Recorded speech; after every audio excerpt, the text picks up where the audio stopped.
আসসালামু আলাইকুম রহমতুল্লাহ। প্রিয় দর্শকবৃন্দ, আমাদের নিয়ে যাচ্ছি ছাদে কীভাবে ড্রাগন গাছ সংগ্রহ করা হয়। এই দেখতে পাচ্ছেন আপনারা, ছাদে রেলিংয়ের উপর দিয়ে দেওয়া হয়েছে। এতে অনেক সুন্দর ফলন হয়, অনেক সুন্দর ড্রাগন ফল ধরে, সারা বছরে খাওয়া যায়। আপনারা দেখতে পাচ্ছেন ছাদে কিভাবে ড্রাগন ফল গাছ বোনা যায়। আপনারা দেখতে পাচ্ছেন অনেক সুন্দর গাছ হয়েছে ড্রাগন ফল।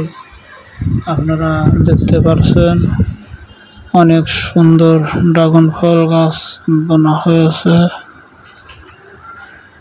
প্রিয় দর্শকবৃন্দ, চ্যানেলটা সবাইকে শেয়ার করে দেখার ব্যবস্থা করে দিন। চ্যানেলটাকে সাবস্ক্রাইব করুন, ভিডিওটা সবাইকে দেখার ব্যবস্থা করে দিন। কীভাবে ছাদে ড্রাগন ফল গাছ বোনা যায়, বুনলে সারা বছরই খাওয়া যায়। আসসালামু আলাইকুম রহমতুল্লাহ।